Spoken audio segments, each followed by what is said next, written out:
A volte un vincitore è semplicemente un sognatore che non ha mai mollato. Questa frase è la perfetta sintesi per capire lo spirito di questo nuovo format, che prende il nome da una puntata di un programma che non fanno più della Rai e a me caro, Sfide, e la spinta da 2 video già fatti da me nel format Lo sapevi?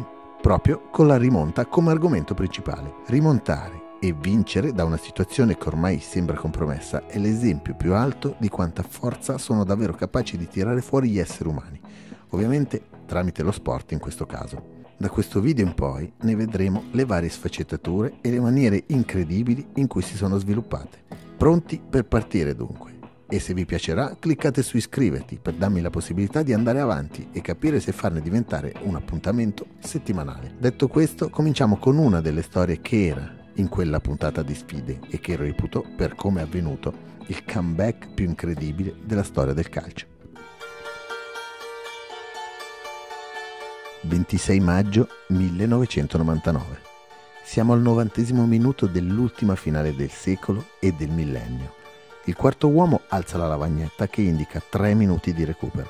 Il Bayern di Monaco sta vincendo 1-0 sul Manchester United. È quasi tutto scritto. Ma come si è arrivati a questo punto?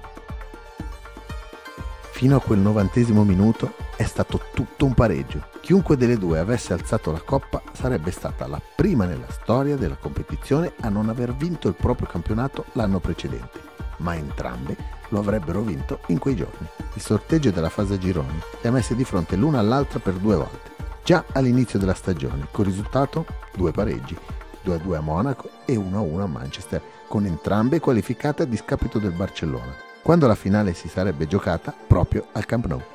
Ai quarti passavano le 6 prime di gironi, tra cui il Bayern, e le 2 migliori seconde, tra cui il Manchester. La prima ha affrontato i connazionali del Kaiserslautern avendo vita facile, al contrario delle semifinali con la Dinamo Kiev di un giovanissimo Shevchenko, che ha fatto sudare e non poco la corazzata tedesca. Gli inglesi hanno invece superato una fase di eliminazione diretta tutta italiana, con prima l'Inter e poi la Juventus, reduce da 3 finali consecutive e facendo sì che dopo 7 anni consecutivi non ci sarebbe stata un'italiana in finale di Coppa Campioni / Champions League. Ci sarebbe stata comunque un po' d'Italia, con lo storico arbitro Pierluigi Collina.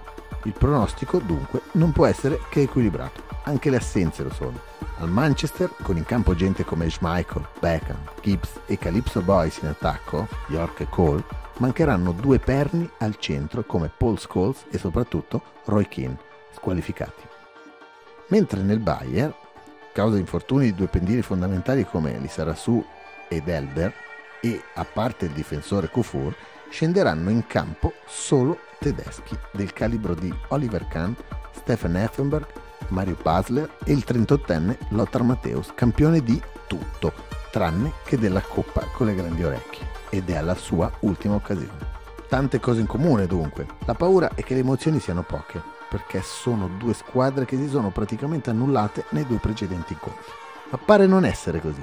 Al 5° minuto Janssen abbatte Janker al limite dell'area e dalla punizione Mario Basler, con precisione e un po' di speranza, azzecca l'angolo sul palo di Schmeichel, che dà forza a quella speranza con la poca reattività. 1-0 decisamente a sorpresa.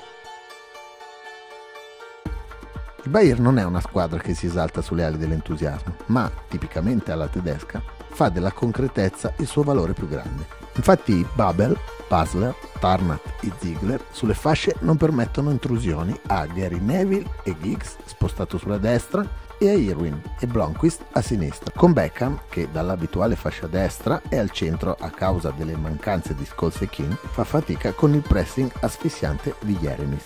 In difesa il Manchester con Stam e Janssen che sono bloccati dalla presenza di Janker e dall'altra parte da Effenberg in giù fino a Matthäus che bloccano praticamente tutto. In pratica la paura della partita bloccata si sta esaudendo dopo soli 5 minuti. Pensare che possano bastare 5 minuti per vincere una partita del genere è quasi impossibile. La partita va avanti tra calci d'angolo, mischie e qualche respinta di Kahn.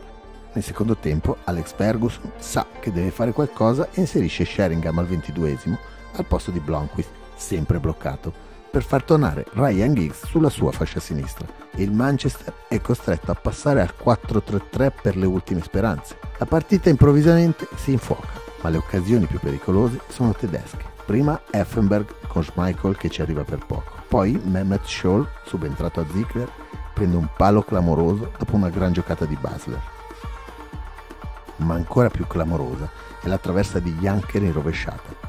Il Bayern merita decisamente, mentre il Manchester sta evitando una disfatta per pochi centimetri. E qui torniamo al 90° di quel 26 maggio 1999.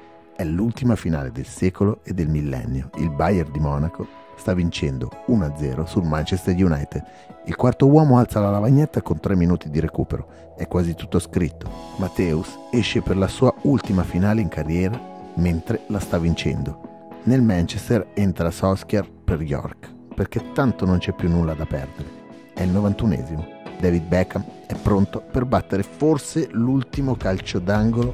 Anche il portiere Schmeichel è salito per l'ultimo attacco.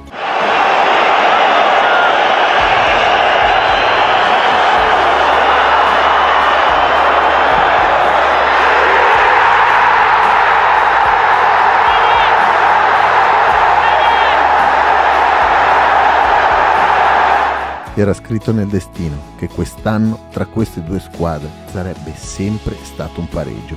Ovviamente l'inerzia cambia e il Camp Nou è una bolgia che spinge gli inglesi. Nei supplementari il Bayern dovrà essere bravo a recuperare soprattutto le forze mentali, ma attenzione, mentre parlavo il Manchester ha guadagnato un altro calcio d'angolo.